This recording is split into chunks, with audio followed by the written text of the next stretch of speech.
Je vais introduire l'offrande florale offerte par l'Église Mamie de Daejeon. Et cette année, l'Église Mamie célèbre son 33e anniversaire. Pendant tous ces temps, nous sommes devenus plus beaux, nous sommes devenus plus forts et nous sommes remplis de l'espoir de la Nouvelle Jérusalem. Nous remercions le pasteur principal et Madame Libongni et qui nous encourage et qui nous guide avec l'évangile de la sanctification. Et nous avons pris la décision de courir encore plus vigoureusement avec le désir de la sanctification. Avec cette attitude, nous avons donné cette offrande florale. Merci. Et chers frères et sœurs, et depuis que vous avez écouté le sermon jusqu'au 7e commandement, avez-vous respecté le 10 commandements? Pouvez-vous dire avec assurance que vous ne prenez pas le nom du Seigneur, votre Dieu, en vain et que vous sanctifiez les jours du sabbat?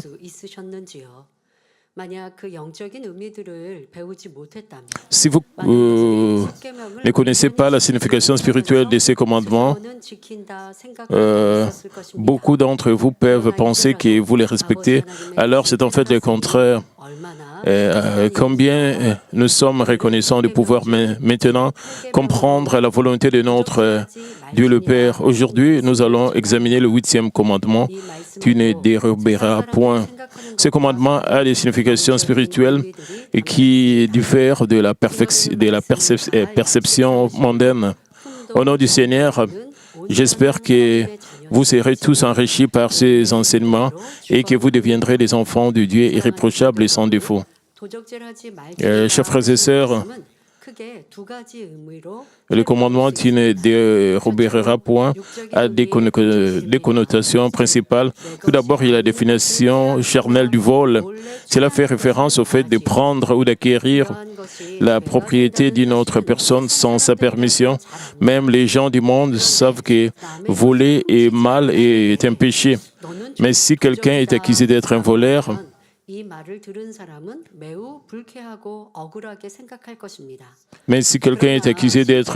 alors qu'il n'a rien volé, il se sentira probablement très mécontent et lésé. De nombreuses personnes commettent des vols qu'ils ne considèrent pas comme des vols, comme étant le méfait, et des vols sans les savoir. Par exemple, ils peuvent prendre les affaires d'autrui sans permission et sans remords. Et sans remords. Ils pensent que c'est acceptable parce qu'ils sont proches, parce que c'est que la chose qu'il a prise est juste et n'est pas chère.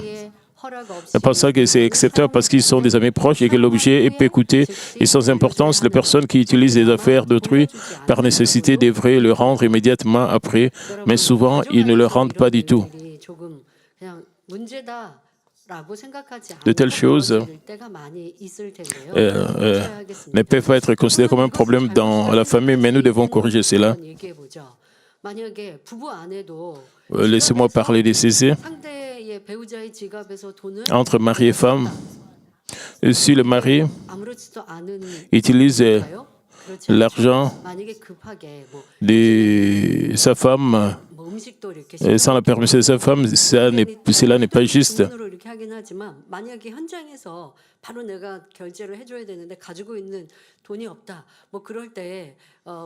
Il y a des moments où on doit payer directement. Ils prennent l'argent dans les sacs de leur femme et utilisent cela pour peut-être recevoir quelque chose. Peu importe le montant, quand vous utilisez l'argent de votre femme ou de votre mari, ça c'est prendre l'argent d'une autre personne. Cet argent appartient à quelqu'un. Nous devons demander la permission en avance si nous voulons utiliser cet argent. Mais aussi, nous étions dans une situation compliquée. Nous devons dire cela à notre partenaire. Disons que votre enfant prend votre enfant prend l'argent dans votre sac sans votre permission. Et il utilise cela pour ses propres... vous allez penser que ce n'est pas bon. Bien sûr, si vous avez dit en avance que tu peux utiliser pour acheter quelque chose, cet argent, tu peux prendre l'argent dans mon sac. Et ça, ce n'est pas un problème. Et c'est mieux pour les parents de donner de l'argent en avance à l'enfant.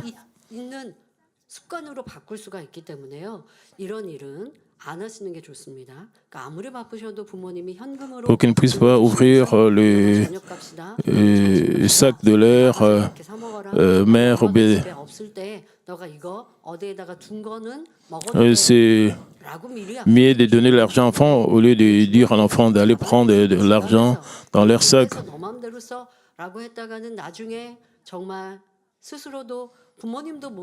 Si l'enfant prend l'argent dans le sac de la mère, il va prendre l'habitude d'aller toujours prendre de l'argent là-bas.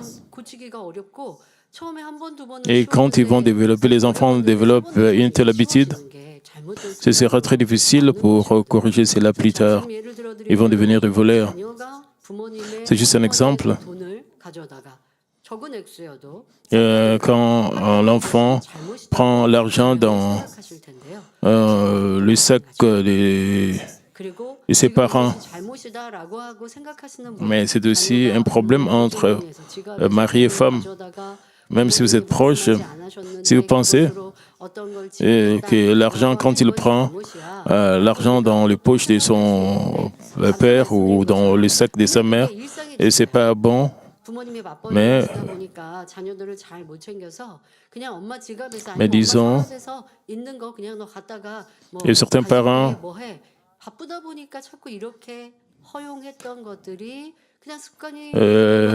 laissent leurs enfants utiliser l'argent dans leur sac comme ils veulent.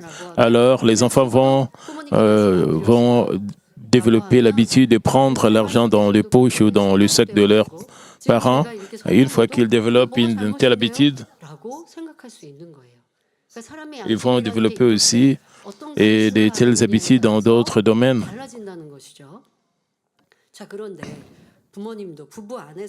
Et de la manière dont nous sommes enseignés, cela va affecter notre conscience. Il doit y avoir le respect entre le mari et la femme. Ils ont leurs propres choses privées.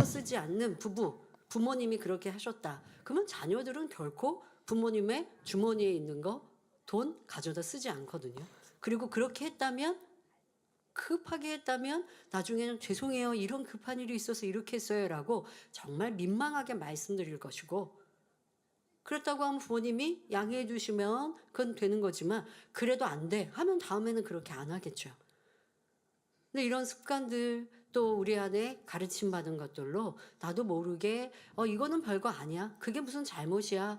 이런 분들 à cause des habitudes formées, nous pouvons penser que tout est bien, mais il y a un problème si le mari et la femme ont des concepts différents. Les gens utilisent facilement les choses appartiennent à une autre personne, ils pensent que c'est pas grave, ça c'est pas bien. Il faut toujours demander la permission. C'est pour cela qu'il y a aussi du vol entre mari et femme, et la femme vole l'argent du mari ou le mari vole l'argent de la femme.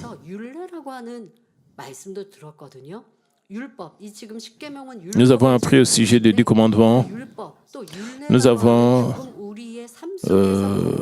aussi appris au sujet des lois de l'Ancien Testament.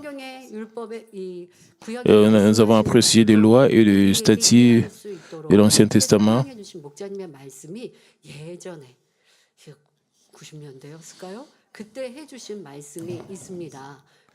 Le berger aussi dans les années 90 a aussi dit,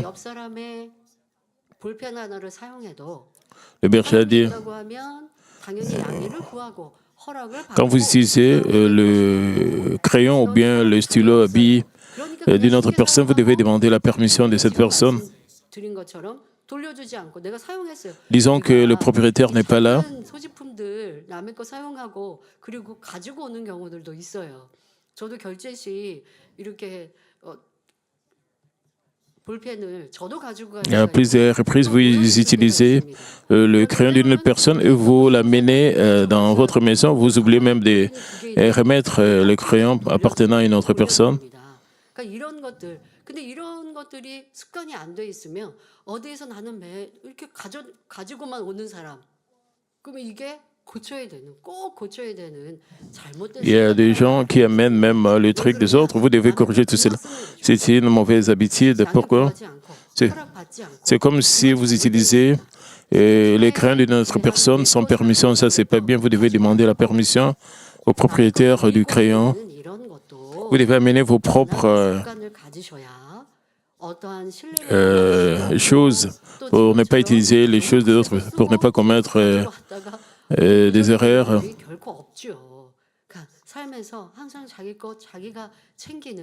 D'autres personnes utilisent les choses d'autrui et amènent cela à leur maison. C'est pour ça que c'est mieux pour nous d'avoir nos propres trucs. Il y a des gens qui empruntent les choses des autres et ils ne remettent jamais. Et ils font cela d'habitude et ils ne réalisent pas cela. Ils ne remettent parce qu'ils ont l'habitude de faire cela. Et ils pensent pas que c'est. Ils pensent que c'est pas grave. Mais vous devez vous débarrasser de ces mauvaises habitudes. Vous devez réaliser cela et corriger cela.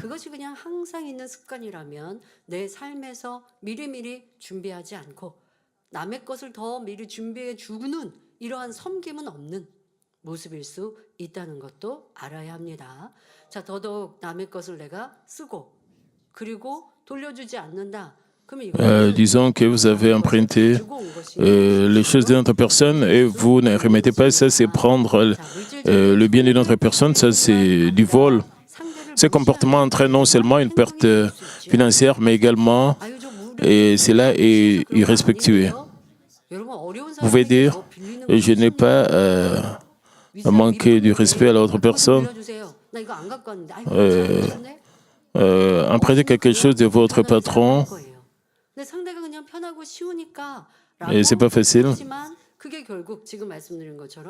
Disons que notre personne, c'est votre collègue ou votre ami proche.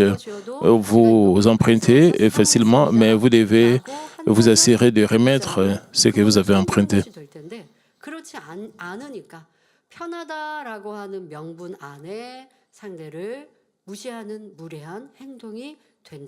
Et si vous pensez que vous êtes proche de l'autre personne, vous allez faire quelque chose d'irrespectueux. Quelle que soit la banalité de l'objet ou la proximité de la relation, utiliser quelque chose sans la permission du propriétaire est considéré comme un vol aux yeux de Dieu.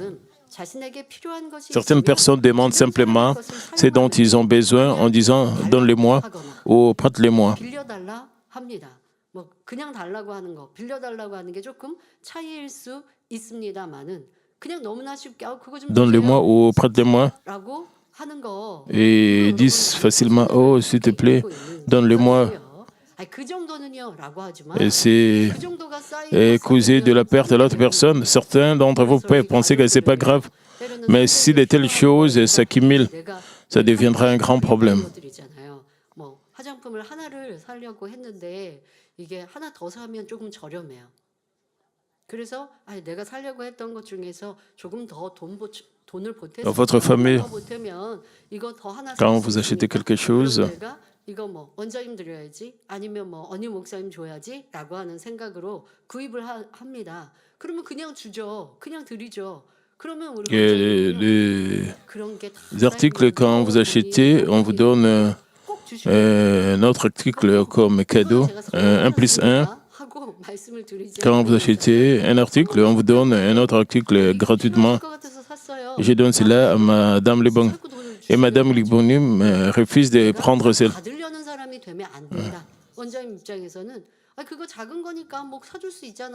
Elle ne veut pas recevoir, et devenir quelqu'un qui reçoit toujours.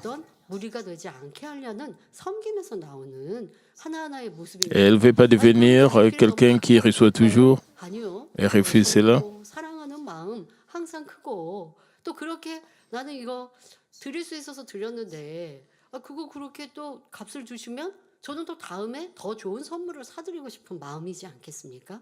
이것이 섬김이지. 아니 뭐 이거 사소한 건데 나 주면 안 Et c'est de 돼요? cette manière que nous devons nous servir les uns les autres dans la famille. 거니까 아니 그 상대방이 주어도 별로 불편치 않고 소비하는 데 뭐 Puisque 문제 없을 거예요라고 하는 건 내 생각이고 l'article est juste quelque chose de 주어도 trivial. 마음에서 Quand nous recevons quelque chose, quand nous donnons, 좋은 관계가 오래 유지될 수 있고 nous devons avoir le cœur, 안에서도 les services des cœurs de servir les uns les autres. De cette manière, la relation peut s'améliorer. 했는데 뭐 빌려달라고 하면 돌려드리면 되죠. 그런데 빌려달라고 했는데 다 써버려서 돌려주지 않는 경우도 있고 또 빌려다가 돌려준다고 해도 그 물건이 그만큼 Et il se peut qu'ils ne rendent pas les objets. Et les objets qu'ils ont empruntés, s'ils le font, les objets peuvent être usés ou réduits, ce qui entraîne une perte pour le propriétaire. Demander effrontément les affaires d'autrui est embarrassant. Une personne vraiment consciencieuse se sentira coupable de prendre tout ce qui ne lui appartient pas, aussi petit soit-il. Même si quelque chose n'est pas carrément volé ou pris de force, acquérir injustement ce qui ne vous appartient pas constitue également un vol. Par exemple, une personne de bonté ressentira un pincement au cœur si elle devait recevoir un pot de vin en abusant de sa position ou de son pouvoir si elle était une entreprise facturant des prix excessifs pour exploiter le client. Même si un objet n'a pas été volé, prendre ce à quoi vous n'avez pas droit peut toujours être considéré comme un vol. Mais cette perspective diffère d'une vision mondaine.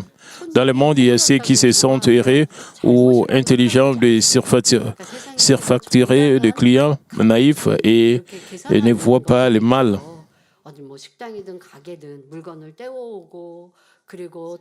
Il y a des prix qui sont déjà connus dans le monde, mais d'autres exagèrent et surfacturent.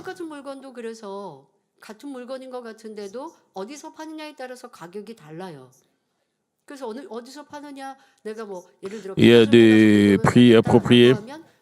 Même le même article peut être vendu à plusieurs prix, dépendant de là où vous achetez cela. Si vous achetez dans un grand supermarché, le prix peut être différent quand vous achetez cela dans un petit magasin. Le même article.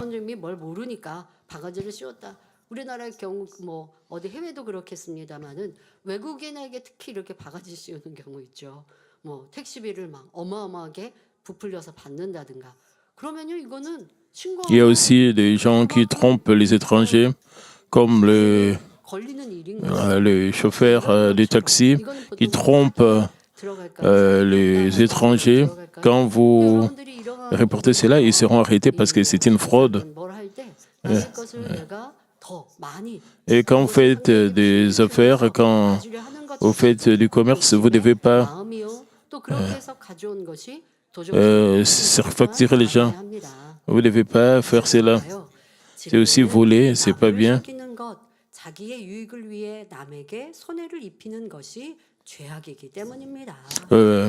Mais la vérité est que tromper les autres et causer du tort pour un gain personnel est un péché. En réfléchissant sur nous-mêmes, à travers cette pure et belle vérité, nous pouvons émerger comme une belle épouse du Seigneur sans une seule tâche.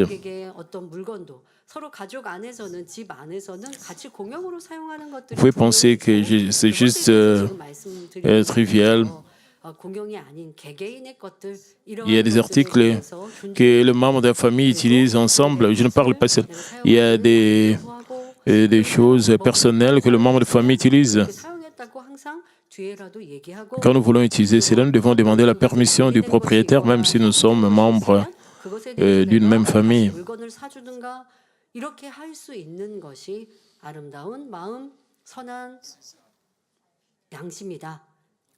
C'est un beau cœur, une bonne conscience, un bon cœur. Si nous vivons comme cela, nous pouvons aussi émerger comme de belles épouses du Seigneur.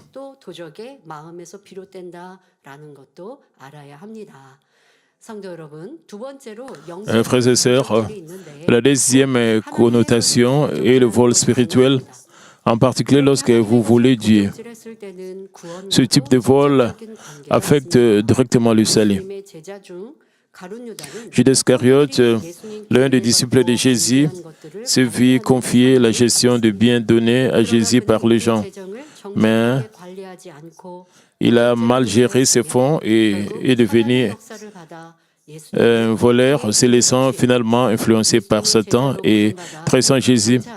Bien qu'il ait été appelé comme disciple et qu'il ait eu l'opportunité d'une grande gloire, Judas Iscariote a accumulé le péché. Et sans avoir reçu l'esprit de repentance, il a terminé sa vie dans le désespoir. Cette vérité reste d'actualité aujourd'hui. Certaines personnes fréquentent l'Église, mais continuent à mal utiliser le fonds de Dieu.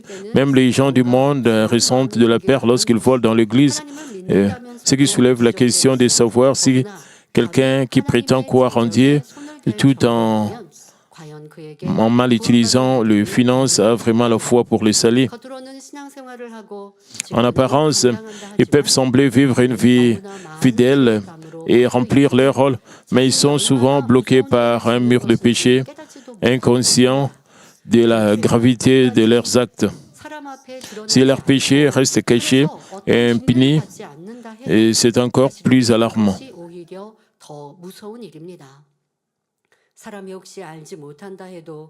Même si les gens ne sont pas conscients, Dieu veille certainement et la justice viendra en temps voulu.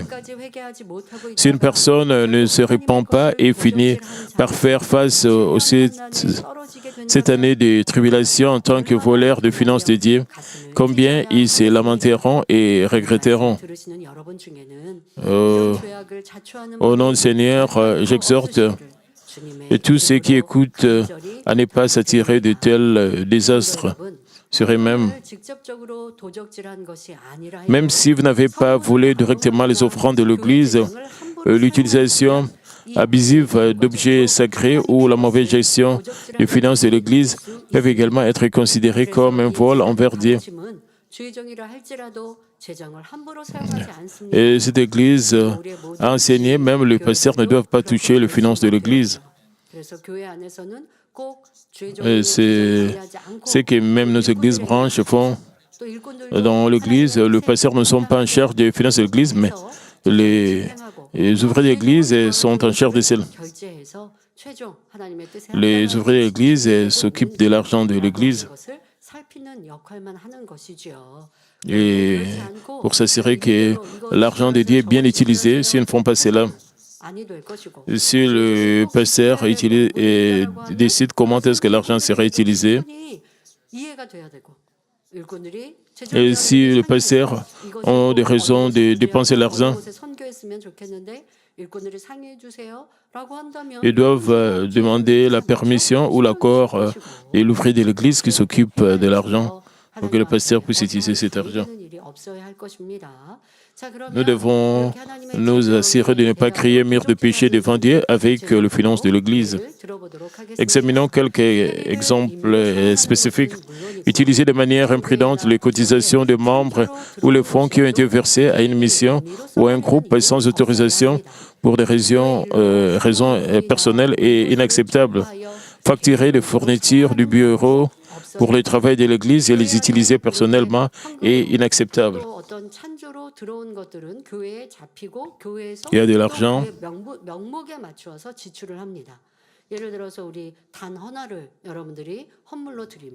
Par exemple, pour l'arrangement floral, quand vous offrez le fleur sur l'autel et ils achètent le fleur,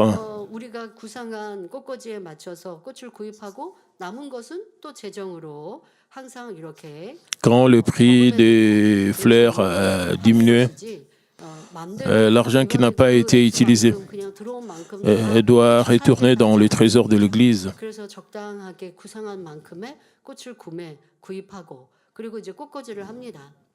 그러면 꽃꽂이 하다 보면 또 뭐 짜투리든 뭐가 Et quand ils font l'arrangement floral, 남은 걸로는 또 꽃꽂이를 해서 교회 어딘가에 또 이렇게 장식하고 le fleur qui reste 사용하거나 하는 일이 없습니다. 왜? 하나님의 재정으로 sont utilisés pour d'autres domaines, pour d'autres églises branches. Vous ne pouvez pas utiliser cela pour votre maison. 재정으로 하게 됩니다. 그러면 그런 명목들 또 내 개인으로 구입 Et les ouvriers, et quand ils achètent des choses pour l'Église, ils doivent justifier cela.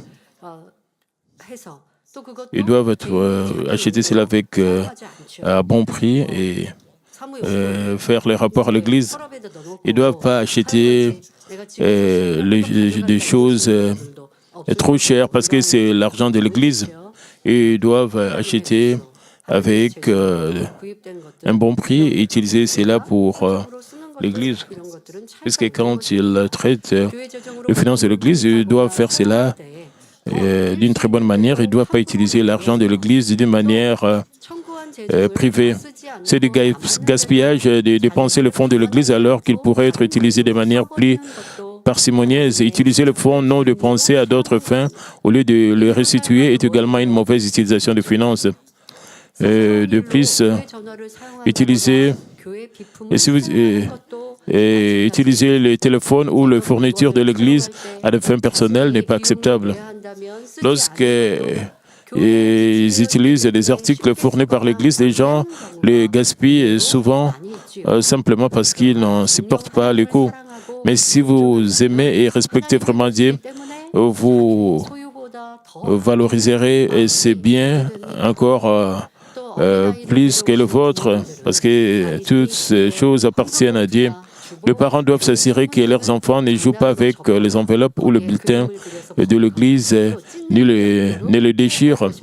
Et certains enfants jouent avec les enveloppes des offrandes ou les bulletins hebdomadaires de l'Église. Vous devez enseigner à vos enfants, même quand ils sont encore trop jeunes, ils doivent apprendre à respecter Dieu, à respecter le sanctuaire de Dieu.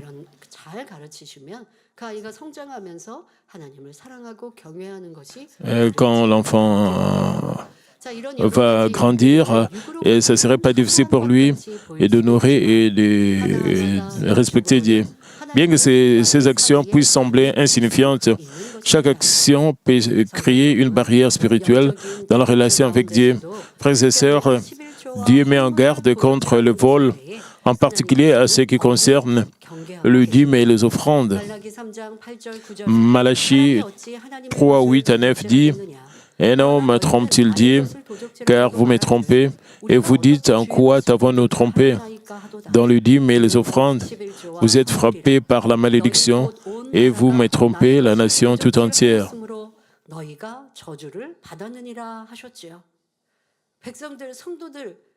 백성들 한 사람 한 사람이 그렇게 도적질하니 온 나라에 저주가 임하는 것입니다. 개인에게 어려움이 임하는 건 물론이고요. 11조는 하나님의 Et comme chaque personne vole de Dieu, 일을 하나님께 드리는 것이요.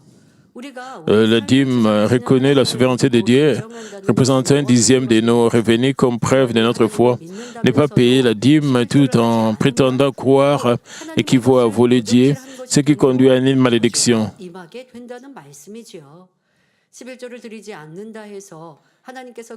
Dieu ne maudit pas ceux qui ne paient pas la dîme. Au contraire, leur manque de dîme leur rend vulnérable à l'ennemi, ce qui entraîne des difficultés financières et d'autres difficultés. Et certains peuvent payer la dîme, mais ne pas donner un montant complet, ce qui entraîne un manque de protection divine. La dîme devrait inclure un dixième de tout le revenu, pas seulement le salaire, et cela inclut les emplois secondaires, les allocations et les dons. Cependant,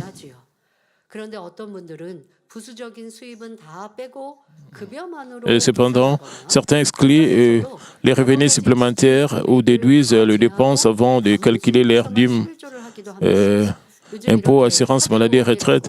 Certaines personnes calculent leurs dîmes, mais choisissent de la donner comme elles le souhaitent pour des missions ou des œuvres caritatives, ce qui revient à voler Dieu. Il y a des taxes qu'on prend de notre revenu. Vous recevez le salaire après avoir, après qu'on ait enlevé des taxes. 근데 여러분들이 어떻게 11조를 어느 기준으로 하느냐? 이거 우리 다 말씀을 들었습니다. La dîme doit être donnée à partir du revenu total, à partir du brut. 어떤 상황에 따라서 액수가 바뀌는 걸 봅니다. 그러니까 지금 말씀드린 대로 내가 내 월급이 작아요 할 때는 실수령으로 얘기하고요. 당신의 월급이 얼마예요? 예를 들어서 이제 어디에 이직을 하려고 한다. 뭐 교회에서 외부 세상 직장 다니시는 분을 교회에 채용하려고 한다라고 할 때 월급이 얼마 받으셨어요?라고 물을 때 있잖아요. 그러면 내 몸값을 올려서 이 실수령이 Quand quelqu'un veut transférer dans une autre société, 어디에 가서는 실수령을 얘기하고 이렇게 바뀌는 게 내가 진실한가라고 하는 얘기. quand ils vont aller et ils envoient leur demande dans une autre société, on leur demande leur salaire. D'autres personnes, nous devons être sincères devant Dieu. D'autres disent, je paye toujours ma dîme, pourquoi je ne reçois pas des bénédictions? Nous devons toujours, il y a des gens qui calculent toujours leur... certains paient la dîme, 드린다는 사람도 있죠. 그러나 이런 경우들은 결국 11조를 도적질한 것이 됩니다. La dîme devrait, 집행하는 것은 교회에서 할 일이고 la dîme doit être donnée spécifiquement comme telle et son utilisation appropriée et la responsabilité de l'Église. 교회에서도요. 어떤 여러분들이 정확하게 찬조 아니면 뭐 선교 dans l'Église, vous devez vraiment être apprécié. Quand vous donnez les offrandes, vous donnez la dîme, c'est différent. L'Église va dépenser cette offrande selon votre objectif, comme vous avez dit, c'est la dîme. Quand vous dites c'est pour la construction, c'est pour la construction. Et quand vous dites, vous devez être précis quand vous donnez vos offrandes. Donc, il y a une différence entre la dîme et les offrandes d'action de grâce. Pour plus de détails, référez-vous au sermon sur le dîme complète et les offrandes. Ensuite, retenir les offrandes. Les offrandes constituent également les offrandes se réfèrent à tout le don des actions. Les offrandes et remerciements séparés des dîmes constituent également un vol envers Dieu. Pour les enfants de Dieu qui sont sauvés, il existe d'innombrables raisons d'être reconnaissants. Nous devrons être reconnaissants pour le salut et le chemin vers le ciel. Nous devons être reconnaissants pour le rôle qui nous aide à construire nos récompenses célestes. Nous devrons remercier Dieu pour sa protection et ses bénédictions en croyant que les défis concourront. Les défis vont concourir au bien et ne nous laissant que des raisons d'être reconnaissants comme Matthieu 6, 21 dit « Car là où est ton trésor, là aussi sera ton cœur. Venons au culte chaque dimanche avec des offrandes de remerciements et mettons de côté des offrandes supplémentaires pour des événements spéciaux. » Cela a du sens. Lorsque les gens reçoivent une faveur ou une aide de la part d'autrui, ils ne se contentent pas seulement de se sentir reconnaissants, ils essayent généralement de le rembourser par des actions, en particulier lors des anniversaires ou des fêtes. C'est une réaction naturelle pour ceux qui reconnaissent leur dette envers les autres. Et combien devrions-nous, remplis d'espoir pour le ciel et de gratitude pour notre salut, être généreux envers Dieu?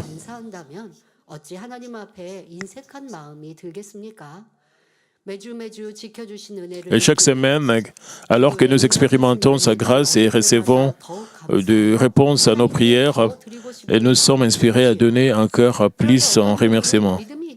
Et certaines personnes prétendent avoir la foi, mais hésitent à remercier Dieu avec leurs offrandes. Et bien qu'ils puissent donner la dîme par peur de son lien avec le salut, ils peuvent être avares avec d'autres offrandes et souvent donner à contre-cœur en raison de l'opinion des autres. Mais comme Matthieu 6, 24 nous le dit, nul ne peut servir deux maîtres car ou il haïra l'un et il aimera l'autre, ou il s'attachera à l'un et méprisera l'autre. Vous ne pouvez servir Dieu et Mammon. J'explique ceci. Si vous voulez les offrandes qui doivent être données naturellement, et cela est lié aussi au salut. Être avare envers Dieu révèle un cœur rempli d'avidité, plutôt un cœur rempli d'avidité, de cupidité, plutôt que d'avoir l'amour pour lui. Cela peut être compréhensible pour le nouveau croyant, mais pour ceux qui ont une foi plus ancienne, cela montre une stagnation plutôt qu'une croissance à la foi. Vous pouvez finir par oublier la grâce reçue et donc avoir moins de raisons d'être reconnaissant. Lorsque quelqu'un ne donne pas ce qui est dit, cela a finalement un rapport avec son salut. Et bien sûr, chacun a une mesure de foi différente et Dieu, connaissant nos circonstances et nos cœurs, ne se concentre pas sur le montant donné. Et tout comme la veuve qui ne pouvait donner que 2 pièces a été louée par Jésus, Dieu désire une véritable gratitude et le parfum de la foi. Si vous plaisez à Dieu avec ce parfum, vous recevrez de bénédictions bien plus grandes que ce que vous avez donné. Sera la prospérité de votre âme et vous remplissant des raisons croissantes des remerciements, vous rendant 30, 60 ou 100 fois plus. Chers frères et sœurs, que vous puissiez donner pleinement et généreusement dans la foi à Dieu, avec foi à Dieu et profitant de ces bénédictions abondantes et comme d'un puissant fin. Frères et sœurs, une autre forme de vol spirituel consiste à voler la parole de Dieu, notamment par des fausses prophéties faites au nom de Dieu. Et certains prétendent entendre la voix de Dieu et parlent de l'avenir des autres et comme des diseurs de bonne aventure. Par exemple, j'ai entendu quelqu'un dire à une personne en difficulté dans les affaires, Dieu a causé vos échecs parce que vous devez devenir un serviteur du Seigneur.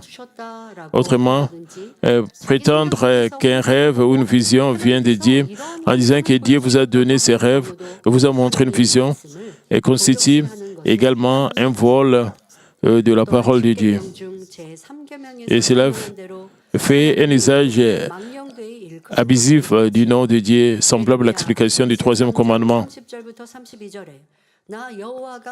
Jérémie 23, 30 à 32 dit « C'est pourquoi, voici, dit l'Éternel, j'en vais aux prophètes et se dérobent mes paroles l'un à l'autre. Voici, dit l'Éternel, j'en vais aux prophètes qui prennent leurs propres paroles et la donnent pour ma parole.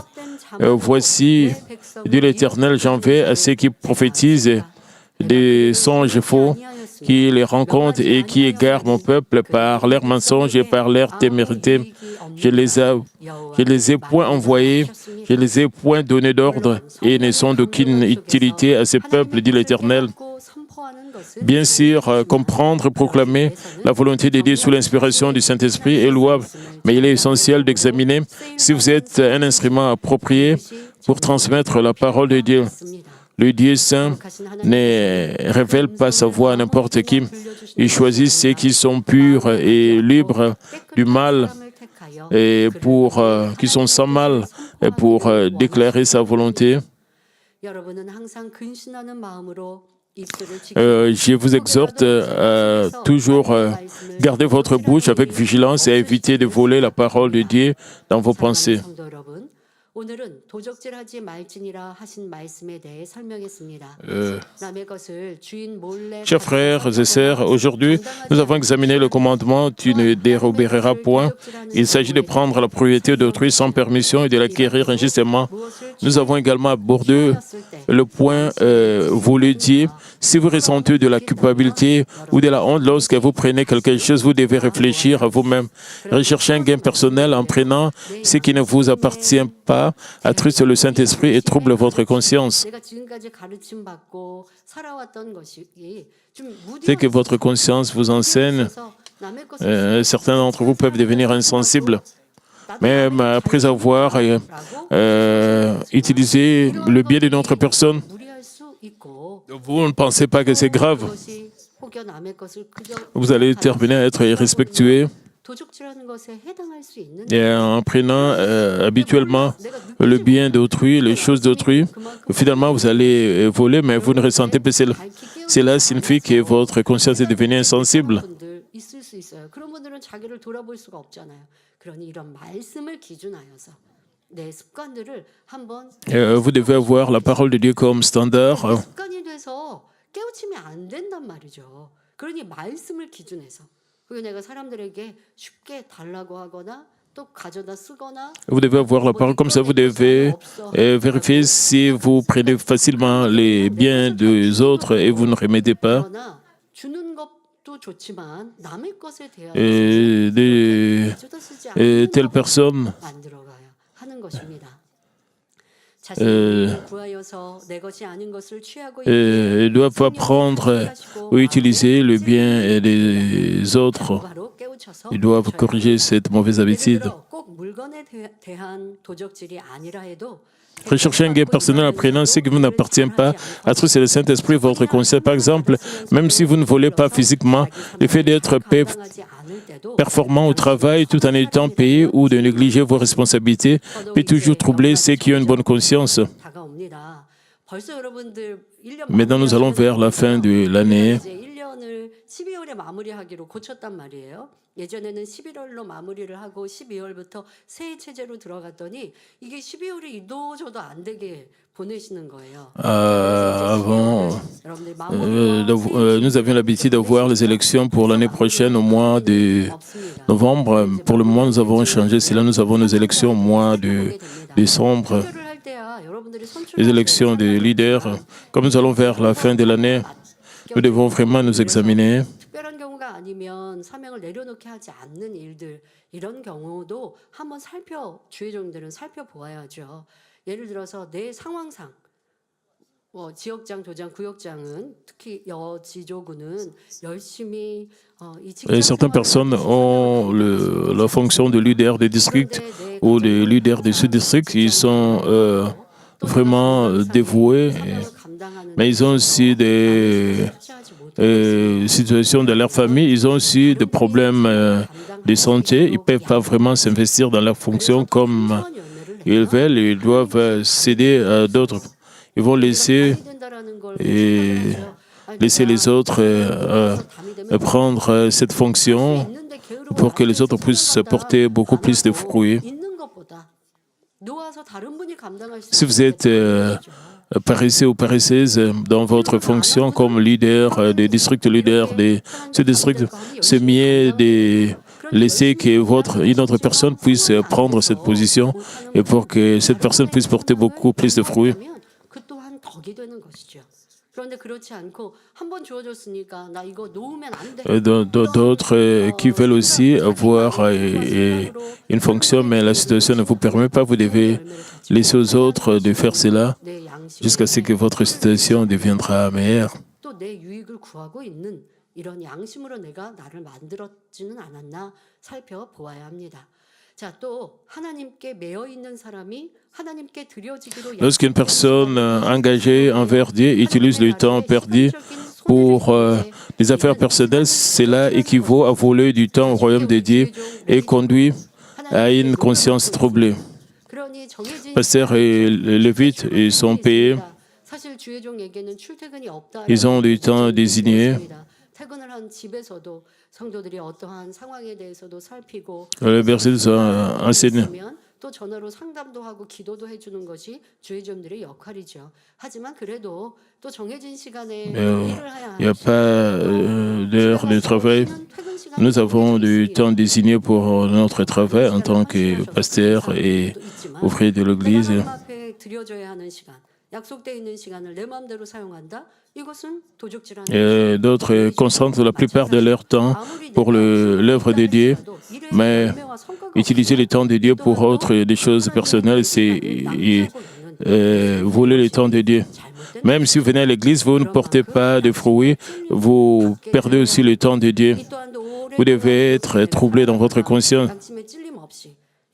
Et si vous avez l'habitude de faire cela, vous n'avez pas de remords de conscience. Quand beaucoup d'ouvriers lévites portent des fruits et vous ne portez pas, mais vous passez votre temps comme cela, vous ne vous améliorez pas. Même malgré cela, vous n'avez même pas de remords de conscience. Alors vous devez vraiment corriger toutes ces choses. Ce n'est pas normal. Et ce principe s'applique non seulement à l'œuvre de Dieu, mais aussi aux emplois séculiers, aux relations personnelles, ou tenir ses promesses vitales pour que vous puissiez être reconnu, même dans le monde. Vous devez toujours bien vous comporter, même dans vos sociétés, là où vous travaillez. Chers frères et sœurs, je vous encourage à mettre de côté l'égoïsme et la cupidité et à rechercher le bien des autres avec un cœur sincère et fidèle.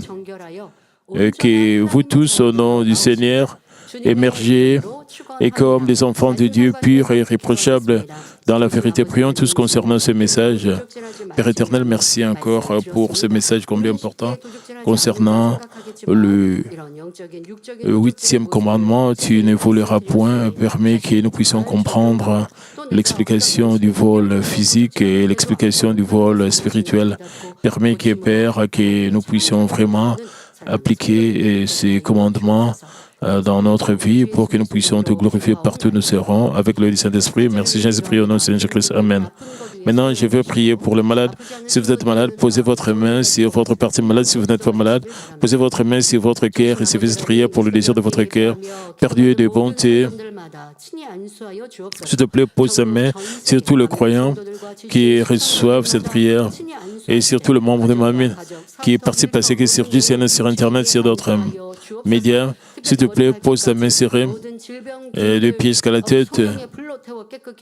S'il te plaît, consume toutes leurs maladies et toutes leurs infirmités avec le feu du Saint-Esprit. J'ordonne au nom de Jésus-Christ et toutes sortes de maladies, germes, virus, et quitter tout ce qui est épreuve et difficulté, puis quitter. Pose ta main sur eux, de pieds jusqu'à la tête, et sur leurs os, leurs tissus, leurs nerfs, et que toutes sortes de maladies soient consumées par le feu, ce qui soit purifié, qu'il soit fortifié, et tout ce qui est aux jointures soit fortifié, qu'il puisse bien marcher, qu'il puisse se glorifier. Et s'il te plaît, bénis-les avec la puissance de la récréation. Bénis leur famille, leur lieu de travail, leurs affaires, et qu'ils soient remplis de paix. S'il te plaît, bénis leur lieu de travail, leurs affaires. S'il te plaît, aide nos étudiants à bien accomplir leurs tâches. S'il te plaît, protège-les avec tes yeux enflammés, avec le feu ardent du Saint-Esprit. Protège leurs familles, leurs affaires, leur lieu de travail pendant la semaine. S'il te plaît, aide-les à prier avec ferveur, réponds à leurs prières et à leurs pétitions. Merci, j'ai ainsi prié au nom de notre Seigneur Jésus-Christ. Amen.